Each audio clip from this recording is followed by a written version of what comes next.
بسم اللہ الرحمن الرحیم۔ 4 قابل عبرت عورتیں۔ وائلہ۔ نمبر 1، یہ حضرت نوح علیہ السلام کی بیوی تھیں۔ اس کو ایک نبی برحق کی زوجیت کا شرف حاصل ہوا اور برسوں یہ اللہ تعالیٰ کے نبی علیہ السلام کی صحبت سے سرفراز رہیں، مگر اس کی بدنصیبی قابل عبرت ہے کہ اس کو ایمان نصیب نہیں ہوا، بلکہ یہ حضرت نوح علیہ السلام کی دشمنی اور توہین و بے ادبی کے سبب سے بے ایمان ہو کر مر گئی اور جہنم میں داخل ہوئی۔ یہ ہمیشہ اپنی قوم میں جھوٹا پروپیگنڈا کرتی رہتی تھی کہ حضرت نوح علیہ السلام مجنون ہیں، پاگل ہیں، لہٰذا ان کی کوئی بات نہ مانو۔ نمبر 2، وائلہ۔ یہ حضرت لوط علیہ السلام کی بیوی تھی۔ یہ بھی اللہ کے ایک جلیل القدر نبی علیہ السلام کی زوجیت و صحبت سے برسوں سرفراز رہی، مگر اس کے سر پر بد نصیبی کا ایسا شیطان سوار تھا کہ سچے دل سے کبھی ایمان نہیں لائی، بلکہ عمر بھر منافقہ رہی اور اپنے نفاق کو چھپاتی رہی۔ جب قوم لوط پر عذاب آیا اور پتھروں کی بارش ہونے لگی، اس وقت حضرت لوط علیہ السلام اپنے گھر والوں اور مومنین کو ساتھ لے کر بستی سے باہر چلے گئے تھے۔ وائلہ بھی آپ کے ساتھ تھی۔ آپ نے فرما دیا تھا کہ کوئی شخص بستی کی طرف پلٹ کر نہ دیکھے، ورنہ وہ بھی عذاب میں مبتلا ہو جائے گا۔ چنانچہ آپ کے ساتھ والوں میں سے کسی نے بھی بستی کی طرف مڑ کے نہیں دیکھا اور سب عذاب سے محفوظ رہے، لیکن وائلہ جو کہ منافق تھی، اس نے حضرت لوط علیہ السلام کے فرمان کو ٹھکرا کر بستی کی طرف مڑ کر دیکھ لیا اور شہر کو الٹ پلٹ ہوتے دیکھ کر چیخنے چلانے لگی کہ یا قوما، ہائے رے میری قوم! یہ زبان سے نکلتے ہی ناگہانی عذاب کا ایک پتھر اس کو بھی لگا اور یہ بھی ہلاک ہو کر جہنم رسید ہو گئی۔ نمبر 3، حضرت بی بی آسیہ بنت مزاحم رضی اللہ تعالیٰ عنہ۔ یہ فرعون کی بیوی ہیں۔ فرعون تو حضرت موسیٰ علیہ السلام کا بدترین دشمن تھا، لیکن حضرت آسیہ رضی اللہ تعالیٰ عنہ نے جب جادوگروں کو حضرت موسیٰ علیہ السلام کے مقابلے میں مغلوب ہوتے دیکھ لیا تو فوراً ان کے دل میں ایمان کا نور چمک اٹھا اور وہ ایمان لے آئیں۔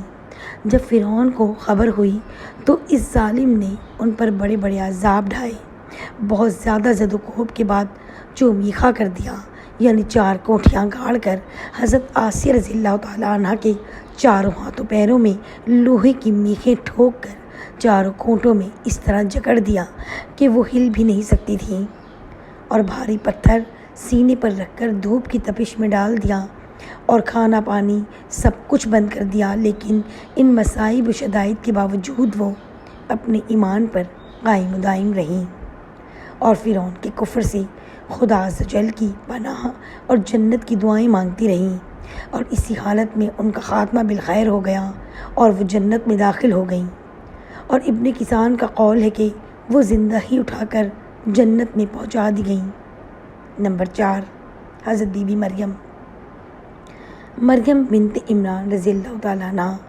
یہ حضرت عیسیٰ علیہ السلام کی والدہ ہیں، چونکہ حضرت عیسیٰ علیہ السلام ان کے شکم سے بغیر باپ کے پیدا ہوئے، اس لیے ان کی قوم نے ان کو بہت طعنے دیے، بدگوئیوں سے ان کو بڑی بڑی ایذائیں پہنچائیں، مگر یہ صابرہ رہ کر اتنے بڑے بڑے مراتب و درجات سے سرفراز ہوئیں کہ خدا بند قدوس نے قرآن مجید میں ان کی مدح و ثنا کا بار بار خطبہ ارشاد فرمایا۔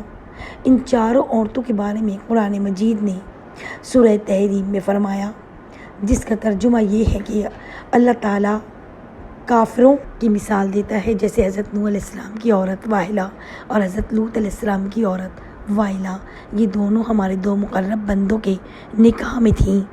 پھر ان دونوں نے ان دونوں سے دغا کیا تو وہ دونوں پیغمبران ان دونوں عورتوں کے کچھ کام نہ آئے، اور ان دونوں عورتوں کے بارے میں خدا کا یہ فرمان ہو گیا کہ تم دونوں جہنمی عورتوں کے ساتھ جہنم میں داخل ہو جاؤ۔ اور اللہ تعالیٰ مسلمانوں کی مثال بیان فرماتا ہے۔